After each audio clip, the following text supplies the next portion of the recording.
함께 하시고 종을 통하여서 하나님의 말씀이 선포되어질 때 정말 온전히 살아있는 하나님의 말씀만 선포하게 하시고 그 말씀이 우리 성도님들의 심령 가운데 원죄 새겨지며 하나님의 뜻대로 살아가는데 도움이 되게 하여 주시옵소서.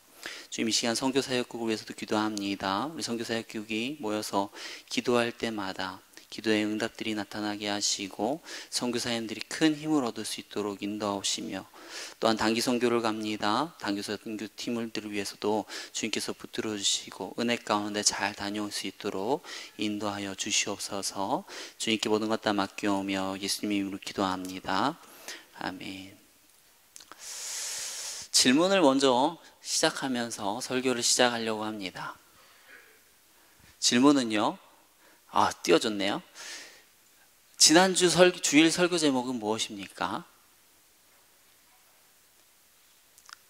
뭔가요? 셀 예배를 통해 드렸잖아요. 우리 또 셀 예배를 통해서 한 번 더 드렸는데, 주일 설교 제목이 무엇입니까? 무엇입니까? 한 분이 좀 크게 얘기해 주시겠어요? 네, 맞습니다. 우리의 구원은 확실합니다. 우리의 구원은 확실합니다 라는 제목으로 목사님께서 말씀을 나누셨습니다. 이렇게 목사님 지난주에 무엇을 전했습니까? 이렇게 물어볼 때 이렇게 팍! 우리의 구원은 확실합니다! 이게 딱 나와줄 때 어떻겠습니까? 이렇게 목사님께서도 참 힘을 얻고 막 그럴 텐데, 이렇게 했을 때 그런 걸 기억이 할까? 막 이러면서 막 이러면 참 좀 그러겠죠. 우리가 하나님의 말씀을 대할 때 우리가 좀 귀 기울여 더 들으시고 또 귀 기울여 담으면서 우리가 그 말씀을 실천하면서 나아가기 축원합니다. 제가 이것을 왜 말하는가 하니까, 담임 목사님께서는 지난주에 우리의 구원은 확실합니다 라고 말씀하셨는데, 저는 이 시간에 그 우리의 구원은 과연 언제부터 확실했는지, 바로 이 언제부터 확실했는지에 대해서 함께 나누려고 합니다. 한번 질문을 해볼까요? 우리의 구원은 언제부터 확실할까요? 자, 객관식입니다. 1번은요, 세례를 받았을 때 우리의 구원은 확실해졌어요. 2번입니다. 우리가 예수님을 믿을 때 구원이 확실해졌어요. 3번입니다. 태초에, 창세 전에 우리의 구원은 확실했습니다. 자, 한번 손을 들어볼까요? 1번이다, 손. 2번이다, 손. 네, 몇 분 또 계시고. 3번이다, 손. 네, 정답은 몇 번입니까? 네, 3번입니다. 오늘 본문에도 보니까 4절에 곧 창세전에 그리스도 안에서 우리를 택하사라고 했습니다. 어때요? 우리를 언제 택하셨다고요? 창세전에 택하셨다라고 말을 합니다. 여기 앞에도 그 PPT 화면을 좀 띄워주시기 바랍니다. 이처럼 우리의 구원은 언제부터 확실했습니까? 태초부터예요. 태초부터. 태초부터라고 하는 것은 어떤 시점입니까? 우리가 그리스도의 복음에 대해서 들어본 적이 아직 없는 때예요. 태어나지도 않았고요. 우리가 정말 태어나서 신앙생활을 어떻게 할지, 잘할지 못할지에 대한 가능성을 전혀 보이지도 않은 그 시기에, 믿음의 가정에서 태어날지 안 태어날지도 어떻게 보면 우리의 눈으로 보이지 않는 어떤 그런 시기에 하나님께서는 어떻다고요? 우리 문성주를, 장로님들을, 어떤 성도들을 내가 구원할 자로 택하셨다라고 하는 것입니다. 요한복음에는요, 나다니엘이요, 예수님께서 자신을 무화과 나무에서 보셨다고, 미리 보셨다고 하면서 놀라워하지 않습니까? 근데 이거는 그거보다 훨씬 놀라운 일 아니에요? 잠시 전에, 만나기 전에, 잠시 전에 나를 알았다라는 정도가 아니라 이미 태초 전에, 이 세상을 창조하기도 전에 하나님은 우리를 구원할 자로 택하셨다라고 하는 것입니다. 그런데 어떻게 이것을 놀라지 않을 수 있겠습니까?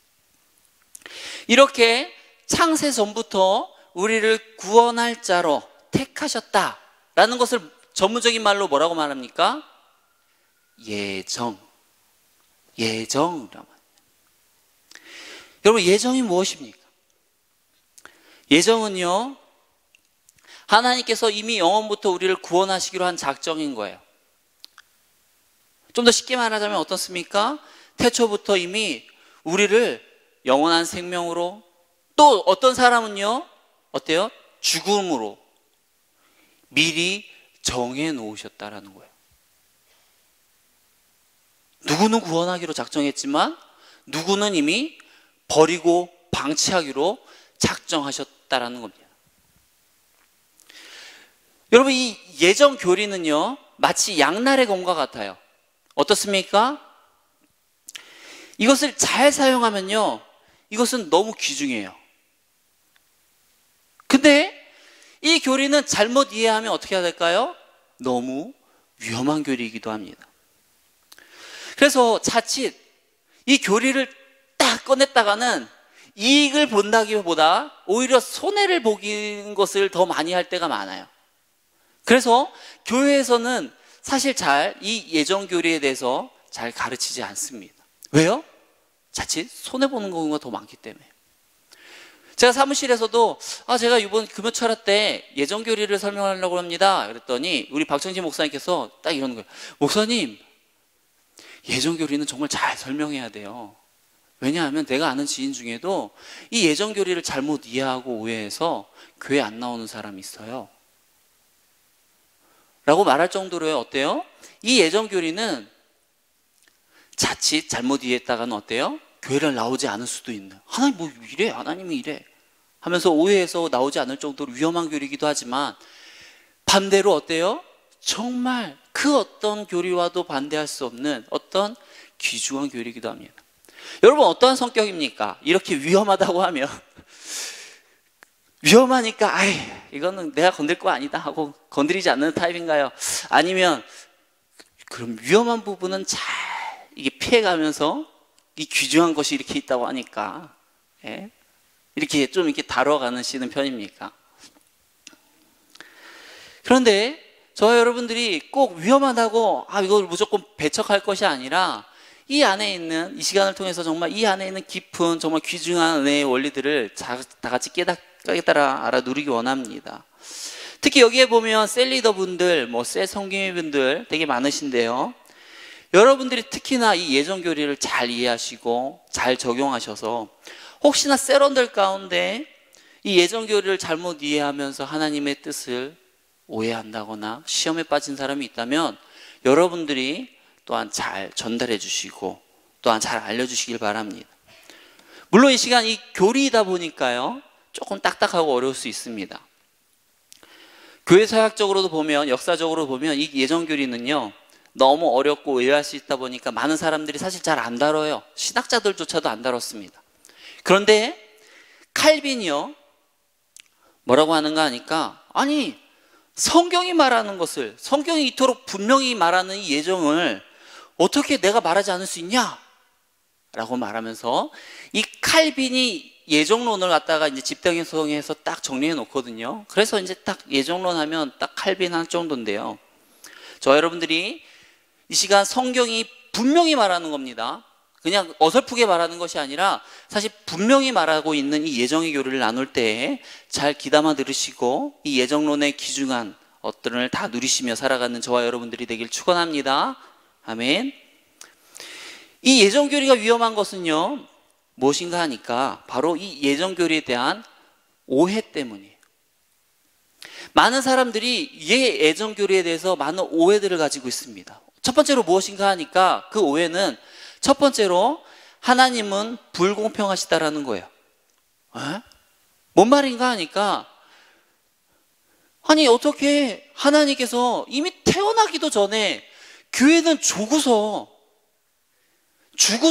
구원할 자를 택하시고 구원받지 않을 자를 구원받지 않을 자로 택하셔야지, 어떻게 태어나시기도 전에 하나님께서는 구원받을 자와 구원받지 않을 자를 택하실 수 있어?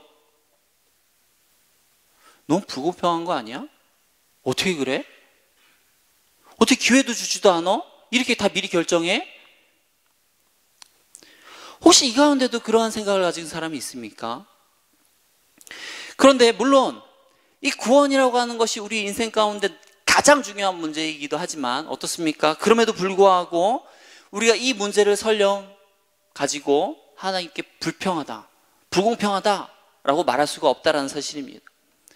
왜냐하면 건물에 불이 났습니다. 이 건물이 이제 거의 다 불이 타가지고 이제 너무 쓰러지려고 그래요. 그 가운데 소방대원이 들어가서요, 그 위급한 상황에 정말 목숨을 걸고서 자신이 구할 사람들을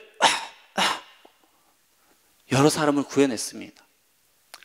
그럴 때 여러분들이 가서, 아니 왜 당신은 저 사람들만 구원하고 저기 죽어있는 사람들이 어떻게 될 거야? 왜 저 사람들만 구원하고 다른 사람들은 냅뒀습니까? 라고 말할 수 있겠습니까? 없는 것처럼 하나님께서도 마찬가지입니다. 뭐에 죄의 싹은요 무엇입니까? 사망이에요. 이미 우리는요 다 누구나 다 이미 죄의 값으로 인해서 다 죽을 수밖에 없어요. 다 지옥행이에요. 그 누구 한 명도 이 지옥행에서 벗어날 자가 아무도 없습니다. 그런데 어떻습니까?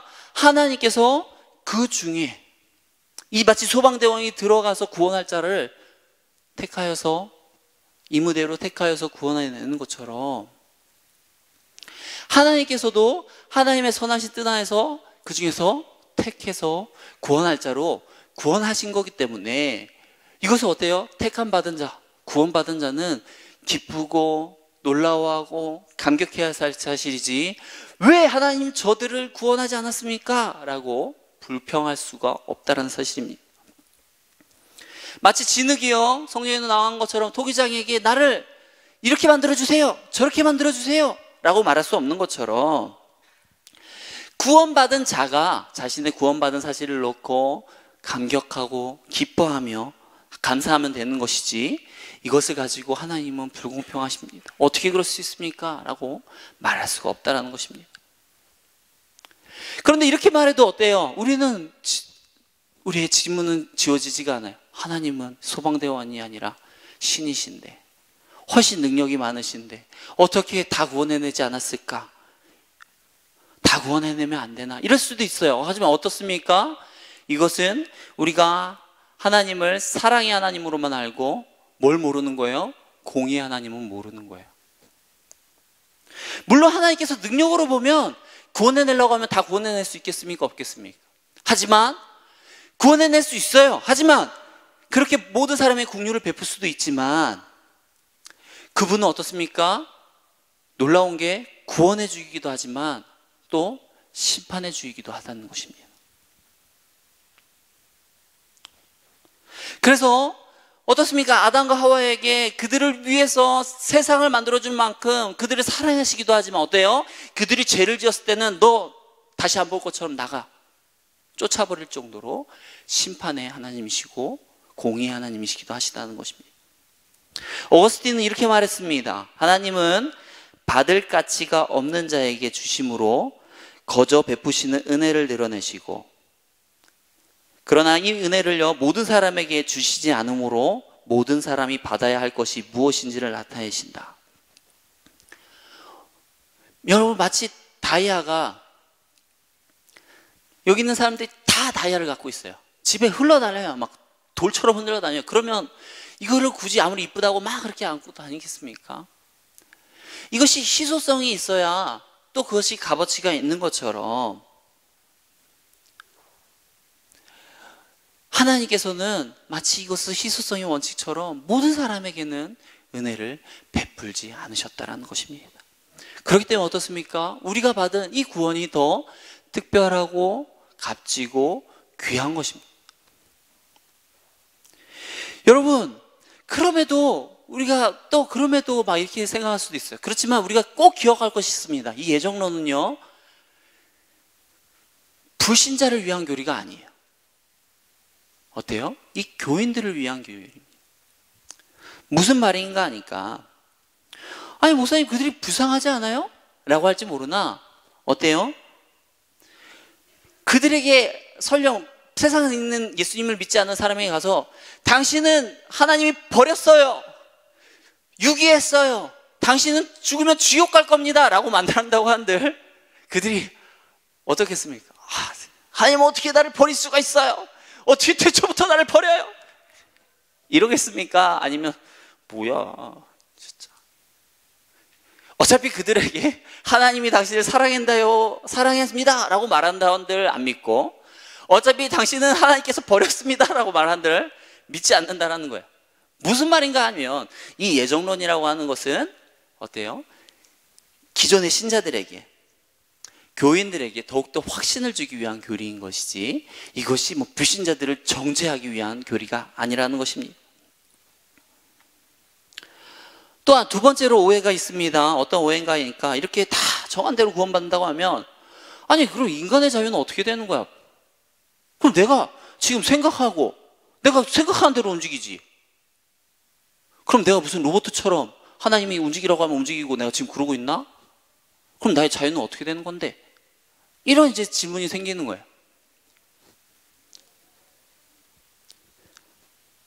그러면서 또 이런 질문도 나아갑니다. 아니 그럼 선악과는? 그럼 선악과를 아담이 선악과를 따먹은 것도 하나님 섭리네? 그럼 하나님 뜻이네? 그럼 그게 왜 죄야? 하나님의 섭리지. 이러한 생각이 들 때 어떻게 우리가 말할 수 있습니까? 이것을 놓고 질문을 해야 되는 거예요. 과연 이것이 선악과를 따먹는 것이 하나님의 명령이었는가? 아니면 어떠한 것이 명령이었습니까? 선악과를 따먹는 것이 명령이었습니까? 아니지 않습니까? 너희가 선악과를 먹는 날에는 어떻게 해요? 반드시 정령 죽으리라 라고 하신 것처럼 하나님께서는 어땠어요? 하나님의 명령은 분명했으면 선악과를 따먹으면 안 돼. 너 죽어. 반드시 죽어. 기필코 죽어. 하나님의 명령은 어때요? 확실했어요. 그런데 어떻습니까? 그렇게 하나님께서는 분명하고 단호하게 말씀하셨지만 인간이 어때요? 욕심을 품고 타락해서 어때요? 죄를 저지르지 않습니다. 여러분 이렇게 죄를 저지르는 게 어떻습니까? 하나님의 명령 때문입니까? 아니면 인간이 타락해서 죄를 지었기 때문인 것입니까? 인간이 타락한 욕망 때문이에요. 물론 하나님께서 어때요? 딱 아담이나 하다와가 딱 따먹으려고 할 때 어때요? 손을 그냥 팍 쳐갖고 아야 떨어뜨릴 수 있겠죠? 아니면 그냥 성격 갖다가 내가 따먹지 말라고 그랬는데 하고 착 잘라버려갖고 손목을 잘라버린다고.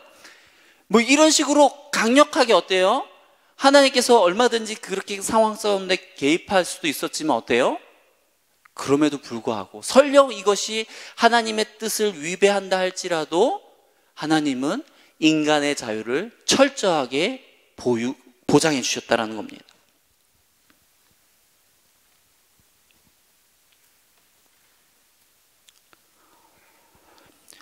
여러분 예정은요 무엇인가 하니까 인간의 자유의지는 전혀 1도 제한하지 않으면서 그러나 그 가운데서 어때요? 하나님의 놀라운 뜻은 다 이루어 가시는 게 예정이에요. 이 인간의 머리로는 생각할 수가 없는 거예요. 어때요? 인간의 자유의지는 여기 있는 분들이 다 각자 생각하면서 다 움직입니다. 제각자가 움직여요. 그런데 어때요? 그것들을 다 컨트롤하시면서 제각하면서 나는 내 뜻대로 움직이는 것 같고 내 감동대로 움직이는 것 같고 내 즐거움 따라 움직이는 것 같은데 그것이 하나님의 뜻 안에서 움직여지는, 이게 도저히 사람으로 생각으로는 이거 어떻게 상상할 수 없지만 그런 놀라운 일이 어떻습니까? 예정이에요. 그렇기 때문에 마치 뭐 운명론, 숙명론, 어떤 팔자 이런 것처럼 어때요? 어떤 인생이 어떤 결정돼 있고 이런 거랑은 상관이 없는 거예요. 예정은요. 팔자랑 이런 거랑 상관이 없어요. 이미 우리 인생은 결정되어 있는 게 아니에요. 어때요? 내가 자유의지로 움직이는 거예요. 그런데도 어떻게 해요? 그럼에도 불구하고 그 수많은 변수들을 뚫고 결국은 하나님의 뜻대로 이루어 가시는 게 예정인 거예요.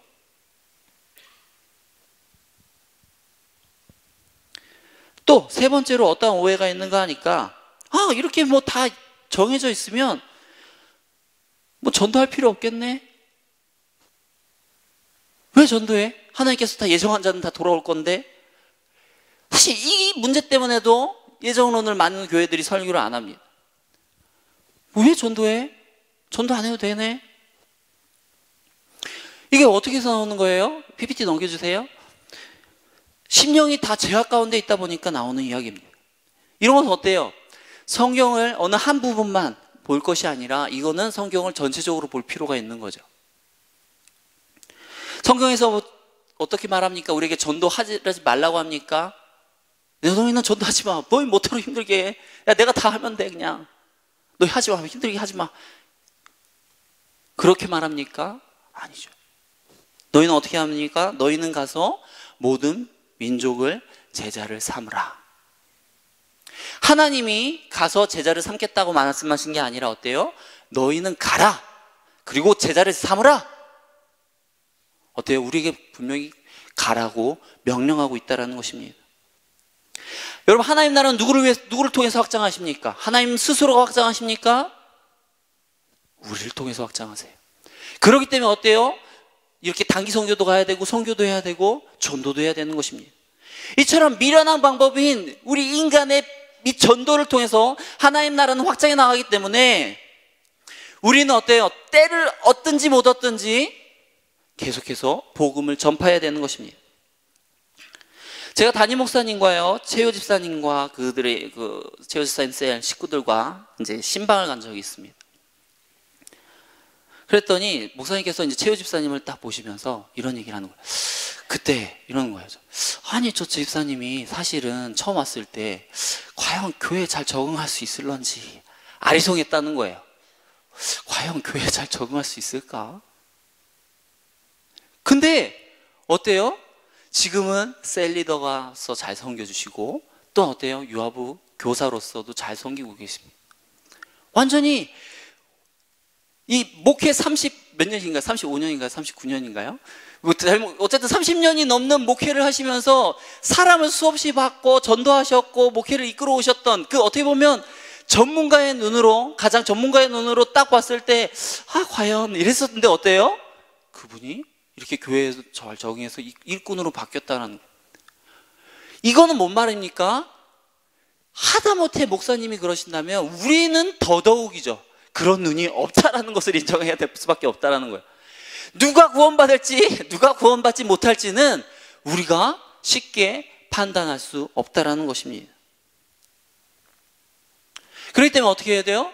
복음을 전파하라. 때를 얻든지 못 얻든지 전파하라는 그 말씀에 따라 우리는 그냥 기회만 되면 그냥 무조건 복음을 전파할 수밖에 없는 것입니다. 또 마지막으로, 그렇게 그러면 구원이 다 예정되어 있으면 그럼 내가 내 마음대로 살아도 되겠다. 어차피 구원받기로 되어 있는데 못하러 힘들게 살아? 구원받기로 되어 있으니까 그냥 죄짓고 마음대로 살아야겠다. 내 편한 대로. 이게 뭡니까? 구원파죠. 이미 구원받았으니까 나는 내 멋대로 하겠다. 하나님은 구주야. 그렇지만 나는 내 멋대로 할 거야. 이미 난 구원받았으니까. 이게 뭐예요? 위험한 교리죠. 위험한 생각이에요. 이것도 어떻습니까? 성경을 조금만 보고 또 잘못 판단하는 케이스죠. 우리는 늘 기억해야 됩니다. 이 세상 가운데는 세 종류의 사람들이 있어요. 어떤 종류의 사람들이 있는가 하니까 첫 번째로 유기된 사람들이 있어요. 하나님께서 애시당초에 태초부터 버린 사람들이 있습니다. 두 번째로는 외면적으로는 이스라엘이라고 부름 받았어요. 교회는 나와서 예배는 드립니다. 하지만 종교 생활만 할 뿐 중생형을 받지 못했어요. 거듭나지 못했어요. 실제로 예수님을 못 만났어요. 그런 사람들이 있어요. 세 번째로는 어떤 사람들입니까? 내면적인 이제 부르심을 받고서 하나님의 은혜를 누리며 사는 자들이 있습니다. 우리가 이제 여기서 고민해야 될 거는 1번, 3번은 고민할 필요가 없어요. 왜? 너무나도 확실하니까요. 하지만 우리가 고민은 해봐야 돼요. 2번. 혹 내가 2번은 아닌지. 종교 생활을 하는 것은 아닌지. 내가 정말 예수님을 만났는지.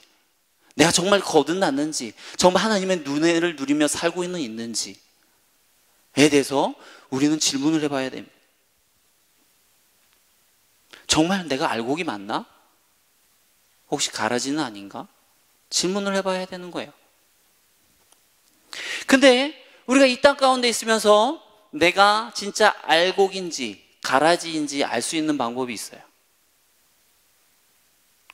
내가 알곡인가? 가라지인가? 이것을 알 수 있는 방법이 있다니까요. 어떻게 할 수 있는가 하면 우리가 복음이 이렇게 앞에서 선포되어질 때 이 말씀이 믿어집니다. 알곡의 특징이에요. 말씀이 선포되어지면 그것이 믿어져요. 내가 죄인이라고 하는데 그 죄인이 믿어져요. 처녀가 아기를 낳았다고 하는데 그것이 믿어집니다. 또 예수가 구주라고 하는데 그 사실이 믿어져요. 또 성경이 하나님의 말씀이라고 하는데 이 성경을 그대로 믿어집니다. 이게 어때요? 알곡의 특징이에요. 또 알곡의 특징이 어떠한 사람인가 하니까 거룩한 생활을 계속해서 힘쓰며 살아갑니다. 우리가 보기에는 저분 너무나도 예수님인 것 같다. 정말 신앙인이다. 정말 와 진짜 믿음 좋다. 저기서 어떻게 더 좋아져? 라고 생각할지도 모르는데 그 사람에게 진짜 당신 믿음 좋은 것 같아요 라고 말하면 아니에요. 저는 죄인입니다. 내가 어떻게 의롭다고 말할 수 있겠어요? 하나님이 나를 구원해 주셨고요. 난 더 하면서 계속 말씀 파고 계속 회개하고 계속 기도하고 나아가고요. 그러면서 어떻게 자꾸 오늘이 다르고 내일이 다르고 1년 뒤가 달라서 점점 더 예수 그리스도로 닮아가져 가는 사람들, 이러한 사람들이 알곡이에요. 알곡이 아닌 가라지는 어때요? 그 반대죠. 교회는 나오는데 말씀을 말해도 믿어지지가 않아요. 이것만큼 지루하는 이야기가 없습니다. 왜 저런 답답한 소리를 하는지 모르겠습니다. 왜 저걸 아멘이라고 하는지도 모르겠어요. 난 죄인이 아닌 것 같아요. 아무리 생각을 해도. 저 사람이 죄인인 것 같지. 이런 것들이 안 믿어진 사람들이 있어요. 또 버리는 사람은 어떤 사람들입니까? 반드시 이러한 자들은요, 불신앙, 어떤 거부, 배반, 배교 이런 것들로 나타납니다. 예를 들어서 이 가룟 유다처럼요, 저는 예전에 기독교를 믿었었는데요, 최근에 이슬람교로 개종했어요. 불교로 개종했어요. 아, 교회 별거 없더라고요. 이런 사람들은 어떤 사람들이에요?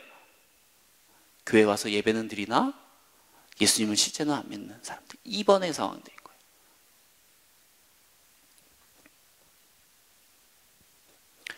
그러나 우리는 쉽게 말할 수가 없어요. 설령 2번처럼 저기 가서 나는 이슬람으로 개종했어요 라고 말한다 한들 우리는 쉽게 저 사람은 무조건 유기된 사람이야 말할 수가 없는 게, 그런 사람들이 또 어떻게 하나님의 은혜 가운데 돌아올 수도 있기 때문에 우리는 쉽게 그들을 판단하고 정죄할 수는 없습니다.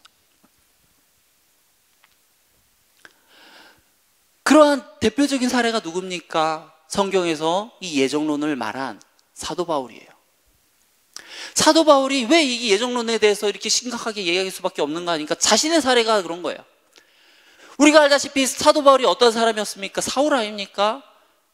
믿음이 가장 좋다고 하는 스데반을 죽이는데 가장 앞섰던 자,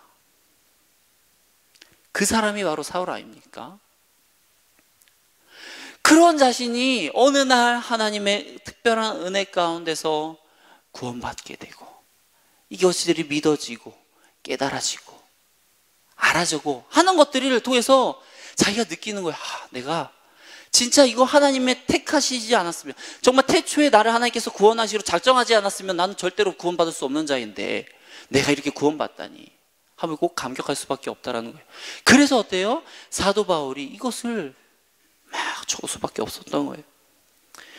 이처럼 우리가 예정 교리를 깨닫게 될 때 어떤 유익들이 누리는가 하니까, 첫 번째로는요, 예정 교리를 깨닫게 될 때 무조건 선택에서 오는 안도를 누리게 됩니다. 여기서 무조건 선택이라고 하는 건 뭐냐면 조건이 없다라는 거예요. 조건이 없이 하나님께서 우리를 선택했다라는 거예요. 태초에 우리를 선택하실 때 얘가 뭐 신앙을 잘할지 못할지 뭐 이런 걸 선택하는 거 아니라 그냥 선택하신 거예요. 여러분, 아브라함이 그 시대에 정말 믿음이 제고 좋았을까요? 하나님이 그를 믿음의 조상으로 세울 때 그 아브라함이 과연 그 시대 가운데 제일 믿음이 좋은 사람 한 사람, 네가 그래 믿음의 조상 해라 라고 했을까요? 아니에요. 아브라함의 아버지가 누굽니까? 데라 아닙니까? 데라가 하던 직업이 뭐예요? 우상을 만드는 일 아니에요? 그 아버지 혼자 우상을 만들었겠습니까? 그 아들 아브라함조차도 우상을 섬기던 자였어요. 그런데 어떻습니까? 그를 불러서 믿음의 조상으로 세웠던 거예요. 아브라함이 결코 특별해서 믿음이 좋아서 그를 불러다가 세운 것이 아니라 하나님의 무조건 선택으로 너 해, 믿음의 조상 해 하니까 어때요? 믿음의 조상이 된 거예요. 결코 그가 믿음이 좋지 않았다라는 사실입니다. 야곱은 어떻습니까? 야곱이 그가 믿음이 좋았습니까? 사람들이 보기에 에서가 보기 좋습니까? 야곱이 에서가 보기 좋습니까? 에서가 훨씬 좋아요. 나가갖고요, 사람들 위해서 사냥해 오고요, 고기 대접하고요, 훨씬 믿음의 사람이 에서예요. 그런데 누구를 택해요? 하나님께서는 야곱을 택하시죠.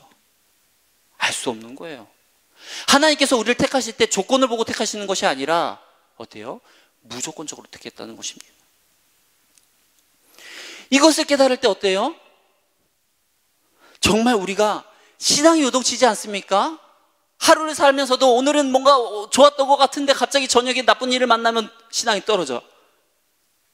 내가 만약 내 행위로 구원을 얻었다고 하면 내가 높아졌을 때는 역시 나는 믿음이 투명하니까 하나님께서 구원하실 만해, 하나님께서 쓰실 만해 이러겠지만, 또 어떻게 떨어지면 아니 내가 어떻게 구원을 받았지? 나의 상황에 따라, 나의 느낌에 따라, 나의 감정에 따라 우리의 그 구원의 확신이 왔다 갔다 할 거랍니다. 근데 어때요? 우리를 구원하신 그 원리가 나의 행위가 아니라 하나님의 무조건적인 선택. 그냥 하나님께서 날 택하신 거예요. 너 구원받자야. 너 내가 찜했어. 너 구원해야 돼. 너 무조건 구원이야. 하셨기 때문에 어때요? 우리는 그것에서 염려하지 않아도 되는 거예요. 그렇기 때문에 어때요? 우리는 불안할 필요가 없는 거예요. 이처럼 우리의 구원이 무조건적인 선택에서 왔다라는 것을 깨닫게 될 때 어때요? 우리는 안도하고 평강을 누리고 어떻습니까? 두 번째로 나온 유익, 하나님께 영광을 돌리게 되는 거예요. 하나님 진짜 감사합니다. 나 같은 죄인도 이렇게 살려주시다니 진짜 하나님 감사합니다. 내가 어떻게, 하나님의 은혜 없이는 어떻게 내가 구원받을 수 있겠습니까? 진짜 하나님 감사합니다 하면서 하나님께 영광을 돌릴 수밖에 없어요. 그리고 마지막으로 세 번째로는 이 구원의 교리를 통해서, 이 예정의 교리를 통해서 이것을 만져본 사람은 진정한 겸손에 다다르게 됩니다. 왜 그런가 하니까 내가 이유가 있어서 지금 구원받는 게 아니잖아요, 사실. 내가 이유가 있어서 구원받는 거라면, 내가 이유가 있어서 목사가 된 거라면, 목사가 안 된 사람들 다 정죄해야죠. 아유, 믿음 없는 사람들. 이렇게 정죄할 수도 있겠지만, 내가 믿음이 있어서 어떻게 내가 좋아서 이게 된 게 아니라 하나님의 선택 가운데 내가 되어진 거기 때문에 함부로 누구를 판단할 수가 없는 거예요.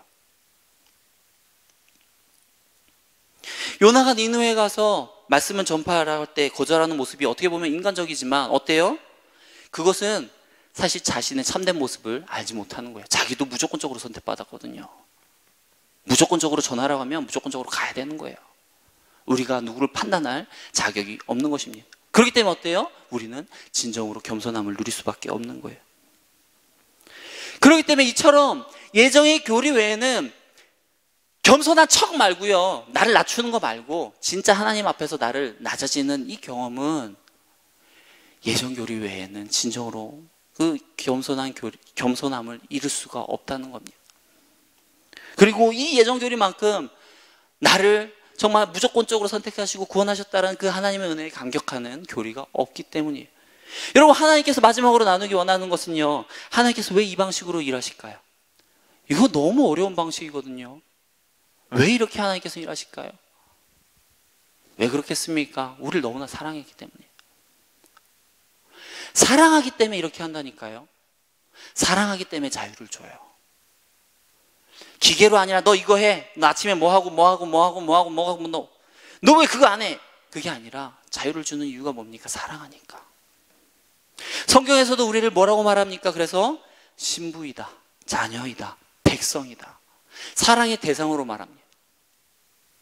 우리의 하나님의 관계는 결코 기계적이거나 삭막하지 않은, 너 안 하면 어떻게 그래? 맴매 이러지 않아요. 사랑의 관계이기 때문이에요. 그래서 어떤 우리가 사건이 일어나는 순간 때로는 그러면 안 돼 하고 막을 때도 있어요. 하지만 어때요? 하나님께서 그럼에도 불구하고 죄를 짓고 있지만 그럼에도 불구하고 두고 보실 때가 있다는 거예요. 그렇지만 어때요? 하나님은 죄를 눈 감고 그냥 넘어가진 않아요.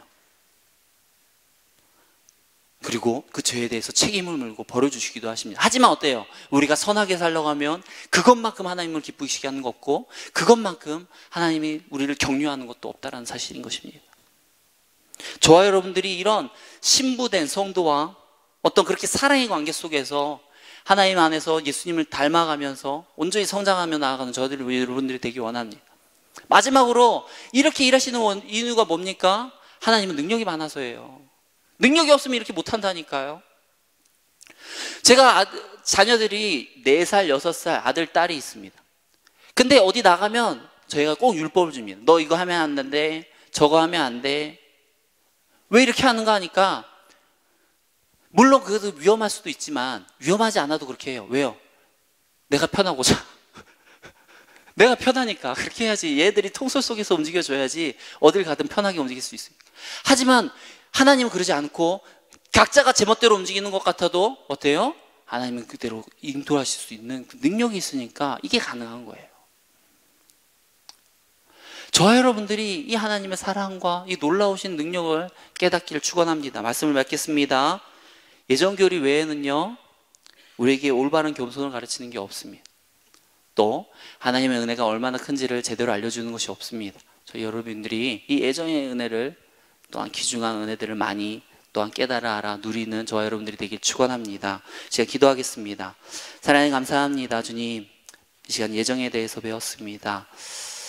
하나님, 우리가 예정에 대해서 모르기를 원하는 것이 아니라 정말 특별히 알게 하시고 그 예정의 은혜를 온전히 누리며 살아가게 하여 주시옵소서. 하나님께서 우리를 무조건적으로 선택하셨고 조건 없이 우리를 사랑하셨으며 우리를 정말 하나님의 자녀 삼아 주셨습니다. 그 은혜 가운데서 우리가 살게 하시고 그 주님께 영광 돌리며 진정한 겸손 아래서 우리가 겸손하며 살아갈 수 있도록 인도하여 주시옵소서. 이 시간 또한 감사원금